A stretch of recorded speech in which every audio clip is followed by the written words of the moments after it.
Assalamualaikum, hai teman-teman, gimana kabarnya? Semoga selalu dalam keadaan sehat dan rezeki yang melimpah. Balik lagi di Erzam Channel. Hari ini aku bakal review film yang judulnya Battleship, rilis tahun 2012.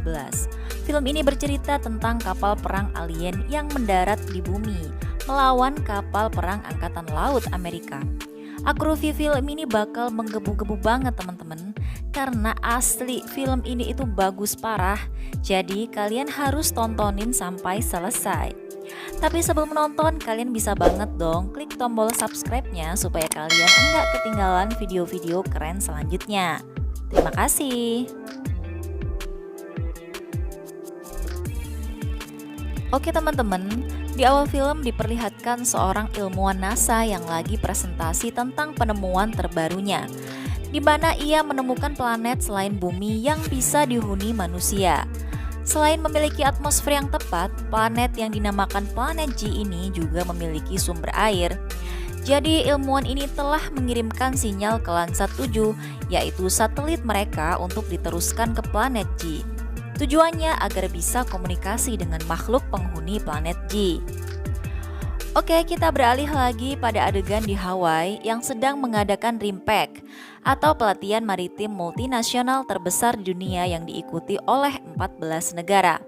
Di sini, Kepala Angkatan Laut Amerika sedang memberikan sambutan selamat datang kepada semua peserta. Momen sakral ini tiba-tiba dikacaukan oleh seorang angkatan laut yang datangnya telat. Ia bernama Hopper, sekaligus aktor utama film ini, dan pacarnya, Sam, adalah putri Kepala Angkatan Laut Amerika yang tengah memberi sambutan. Tanpa rasa dosa, si Hopper ini langsung aja jalan di depan barisan orang-orang dan gabung di barisan paling depan tempat kapten kapal berdiri. Padahal si Hopper ini bukan kapten teman-teman. Yang jadi komandan kapal perang malah kakaknya si Hopper, namanya Stone Hopper. Jadi ceritanya si Hopper ini pengen ngelamar Sam langsung ke bapaknya. Tapi bapaknya Sam benci banget sama si Hopper. Secara dia ini dikenal gerusa-gerusu, enggak disiplin, enggak bisa ngambil keputusan dengan benar, dan lain sebagainya. Auto ditolak lah ya. Oke teman-teman, kita langsung ke adegan hari pertama latihan tempur RIMPAC di Hawaii. Ada banyak kapal yang diisi pasukan angkatan laut. Mereka dibagi atas beberapa tim dengan masing-masing kapten. Nah, si Hopper sebagai kapten di kapal yang namanya USS John Paul Jones, dan kakaknya sebagai kapten di kapal yang namanya Samson. Masing-masing kapten sudah terlihat memberikan arahan pada anak buah mereka. Nah, di saat yang bersamaan muncullah sebuah benda asing yang jatuh ke bumi dengan kecepatan tinggi. Dan tentu saja benda asing ini terlacak oleh NASA. Ada 5 benda asing yang bergerak dalam satu formasi dan siap menghantam bumi. Dari kelima benda asing itu, ada 2 yang hancur karena nabrak sesuatu hingga akhirnya terpisah dari formasi. 2 benda itu jatuh di Cina dan Jepang, menabrak gedung-gedung tinggi dan hancur begitu saja. Sedangkan 3 lainnya jatuh tepat di Samudra Pasifik. Akhirnya nih, pemerintah Amerika langsung mengadakan pertemuan darurat. Di sana NASA menjelaskan kalau ini adalah respon dari sinyal yang mereka kirim ke planet G. Itu artinya ada alien yang hidup di planet G dan sekarang mereka sambang ke bumi. 3 benda asing yang mendarat di Samudra Pasifik tadi itu ternyata kapal perang alien teman-teman. Pas banget posisinya deket sama pelatihan RIMPAC. Hanya berjarak 150 mil dari mereka. Tapi anehnya, keberadaan kapal alien itu enggak bisa dilacak sama radar. Panik dong. Akhirnya kepala angkatan lautnya merintahin buat hubungi kapal Samson. Nah, di sini ada 3 kapal yang diperintahin buat nyelidiki. Akhirnya mereka bisa lihat ada benda aneh tidak bergerak di tengah samudra. Dan di sini mereka ngirim 3 orang buat nyelidiki dari dekat. Si Hopper yang emang punya jiwa nekat dan berani turun langsung dan meriksa kapal itu. Masih belum ada respon apa-apa teman-teman. Hanya ada suara aneh yang keluar dari kapal itu. Saking penasarannya, Hopper mencoba buat megang dan tiba-tiba dia kesetrum sampai terpental beberapa meter. Auto panik dong. Nggak berselang lama, kapal alien itu mulai aktif dan mengeluarkan semacam listrik bertegangan tinggi mengarah ke langit. Yang lebih mengagetkan lagi, listrik itu membentuk kubah yang mengelilingi wilayah sekitaran laut. Kubah listrik itu memutus sinyal komunikasi dari luar, mematikan semua radar kapal, dan entah terbuat dari apa kubah listrik itu, sampai-sampai pesawat tempur yang mau masuk ke dalam hancur dan kebakar seketika. Jadi di dalam kubah listrik itu ada 3 kapal angkatan laut yang paling dekat sama kapal alien, teman-teman. Belum selesai kepanikan di sini, tiba-tiba aja muncul lagi kapal alien lain tepat di depan Hopper. Dan enggak tanggung-tanggung teman-teman, 3 kapal alien. Di saat semua angkatan laut yang ada di sana ngowoh dan melongo, salah satu dari kapal itu mengeluarkan bunyi kenceng yang ngebuat telinga sakit dan semua kaca pecah.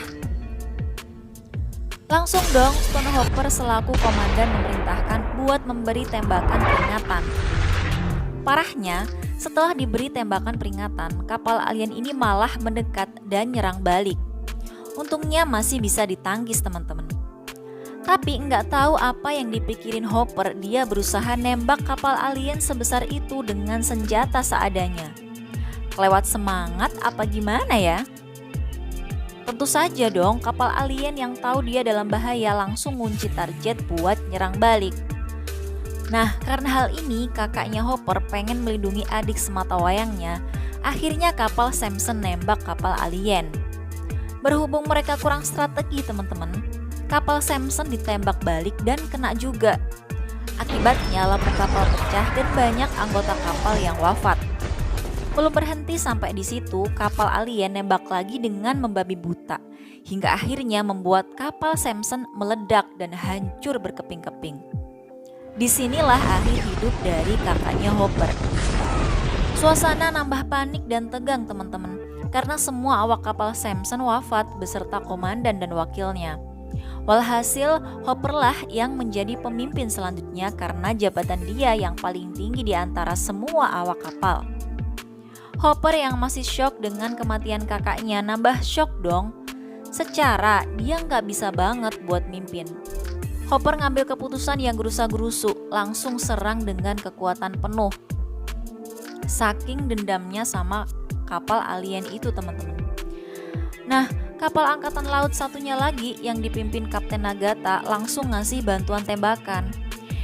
Apesnya malah kena serangan balik dan membuat sebagian kapal hancur. Beberapa orang selamat termasuk Kapten Nagata. Di sini Hopper dikritik kehabis-habisan teman-teman. Dia dianggap gerusa-gerusu dan enggak ngelihat sikon dulu sebelum bertindak. Kapal alien ini enggak ada ampun-ampunnya. Mereka juga ngeluarin serangan aneh tapi kuat banget yang diarahkan ke markas angkatan laut. Ini sih parah banget teman-teman. Semua peralatan tempur termasuk pesawat, mobil, dan sarana penunjangnya diluluh lantakan. Mungkin para alien itu menghancurkan semua benda yang dianggap membahayakan posisi mereka. Beralih pada adegan di mana Sam, pacarnya Hopper, beserta mantan angkatan laut yang bernama Mike sedang berjalan di pegunungan. Jadi ceritanya Mike ini sedang terapi penyembuhan, sedangkan Sam adalah terapisnya. Mereka dikagetkan dengan pesawat kecil alien yang melintas. Ternyata pesawat alien tadi mendarat di proyek SWAR, pusat pengirim sinyal. Mereka memang berencana untuk mengirim sinyal bantuan ke planet G, dikarenakan pesawat komunikasi mereka hancur. 2 pesawat hancur yang jatuh di Cina tadi loh teman-teman. Oke, malam pun tiba. Hopper selaku kapten mau nggak mau keluar dari keterpurukannya. Ia disuguhkan oleh penampakan alien yang diambil oleh salah satu kru kapal sewaktu menyelamatkan awak kapal Kapten Nagata. Hopper dan Nagata berusaha melepas helm. Akhirnya ketahuan juga wajah aliennya. Pas Hopper mengarahkan senter ke mata alien, tiba-tiba dia bangun teman-teman. Dan sekelompok alien lain datang buat jemput temennya itu. Untungnya nggak ada kru yang dibunuh. Hopper yang mendapat sinyal dari kru tahu kalau masih ada 1 alien di kapalnya. Ia pun bersiap menyerang. Pertarungan sengit pun terjadi. alien yang berniat menghancurkan mesin kapal langsung dihadang oleh salah satu kru. Hopper dan Rikes menyusun rencana serta memancing alien agar naik ke atas kapal. Hopper menghadapi alien dan Rikes mengarahkan tembak tepat di kepala alien. Mahalo, mati deh. Salah satu kru kapal menjelaskan kepada Hopper kalau helm yang dipakai alien sepertinya berguna untuk melindungi mereka dari silaunya matahari. Berarti memang itu kelemahan mereka, sinar matahari. Dari sini Hopper dan tim mulai menyusun strategi menyerang. Berhubung radar yang mereka miliki tidak bisa digunakan, Kapten Nagata memberi usul untuk menggunakan frekuensi radio agar bisa membaca pergerakan kapal alien menggunakan pergerakan air. Melalui data NOAA, semacam data oseanografi dan atmosfer nasional, di sini semacam ada titik terang buat nyerang balik teman-teman. Di sisi lain, Sam dan Mike yang telah bertemu dengan Dr. Carl berniat untuk menghubungi Hopper. Mereka ingin segera memperingatkan bahwa alien yang ada di pegunungan proyek Suar harus segera ditindak karena para alien akan mengirim sinyal pada planet G pada pukul 8.40. Dr. Carl mengatakan kalau alien berhasil mengirim sinyal dan meminta bala bantuan ke planet G, maka umat manusia yang ada di bumi akan punah. Dr. Carl pun mencoba mengambil alat komunikasinya, meretas penghalang alien, dan menghubungi Hopper. Sam menceritakan kondisi di proyek Suar dan Hopper memperingatkan Sam untuk segera keluar dari sana karena Hopper berniat untuk merudal pegunungan itu. Lanjut ke Kapten Nagata yang lagi fokus baca pergerakan air untuk menemukan lokasi kapal alien teman-teman. Di monitor muncul tanda merah yang artinya kapal alien sedang bergerak. Kapten Nagata dengan sigap mengunci target. Sekalinya mereka nembak, maka kapal alien bakal tahu posisi kapal mereka. Tembakan pertama diluncurkan dan gagal teman-teman. Dengan cepat, kapal alien langsung menuju ke kapalnya Hopper. Dan enggak hanya satu kapal teman-teman, tapi ada 2 kapal. Mereka juga ngasih serangan balik. Hopper dengan sigap memerintahkan buat mundur penuh. Untungnya kali ini masih bisa selamat teman-teman. Kapten Nagata juga enggak mau ketinggalan buat lawan balik. Ia ngunci 2 target sekaligus. Pada saat rudal ditembakkan, detik-detik mendebarkan banget teman-teman. Kira-kira kena sasaran atau enggak ya? Alhamdulillah banget teman-teman, dua-duanya hancur lebur dan semua kru kapal bersorak hore. Belum juga tuntas senengnya, ada satu kapal lagi yang masih tersisa. Kapal alien itu menuju ke arah kapal Hopper dengan cepat dan bergerak acak. Sehingga Kapten Nagata kesulitan untuk tahu posisi selanjutnya. Di sini Hopper punya rencana untuk menggiring kapal alien itu menuju Diamond Head. Karena Hopper tahu kelemahan alien yang tidak tahan dengan sinar matahari. Dan mereka hanya punya waktu 40 menit menuju ke sana sebelum matahari terbit. Semua awak kapal termasuk Hopper dan Nagata bersiap menyerang. Pada saat matahari terbit, Hopper dan Nagata menembak kaca ruang pengendali kapal alien hingga menyebabkan para alien silau dan Hopper mengambil kesempatan ini untuk merudal mereka. Kali ini rencana Hopper berjalan dengan mulus teman-teman. Kapal alien pun hancur. Tapi si alien ini kelewat bandel dan gak mau kalah. Sebelum benar-benar hancur, mereka menembakkan alat penyerang lain dan seketika meluluh lantakan kapal Hopper. Untungnya semua kru kapal berhasil selamat dengan menaiki skoci penyelamat.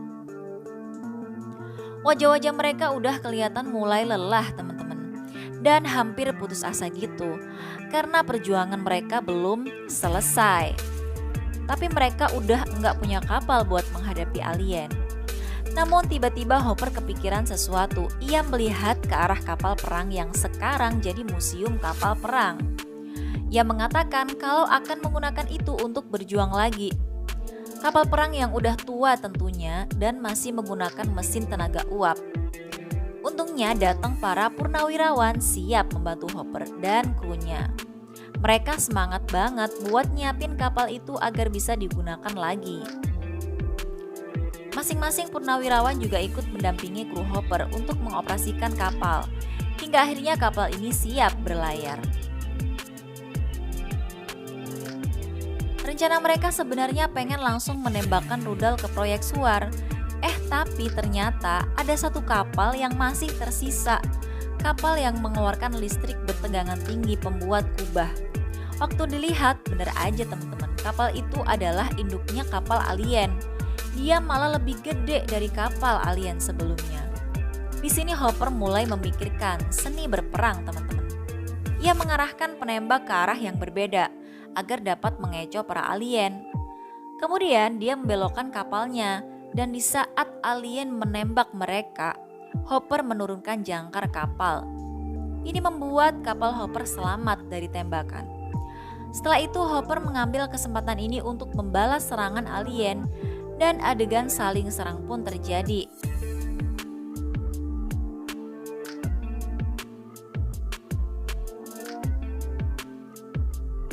Di sini si Hopper akhirnya bisa menghancurkan kapal alien teman-teman. Keren banget kan?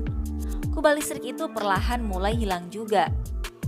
Pada adegan lain di proyek Suar, para alien mulai menyiapkan peralatan untuk mengirim sinyal ke planet G. Mereka ini alien yang pintar banget teman-teman. Dan ketika sinyal mulai dikirim ke satelit, tiba-tiba aja Sam dan Mike mengacaukan rencana mereka dengan menabrakkan mobilnya ke salah satu alat yang mengakibatkan listrik padam. Di sini Mike dengan gagahnya ngadepin alien sendirian teman-teman. Dan ketika Mike hampir kalah, tiba-tiba aja Dr. Carl datang dan ngebantu Mike. Dan mereka bersiap-siap pergi karena proyek Suar itu akan segera diledakkan. Di saat yang bersamaan, Hopper beserta kru mencoba ngangkat rudal yang beratnya hampir 1000 ton.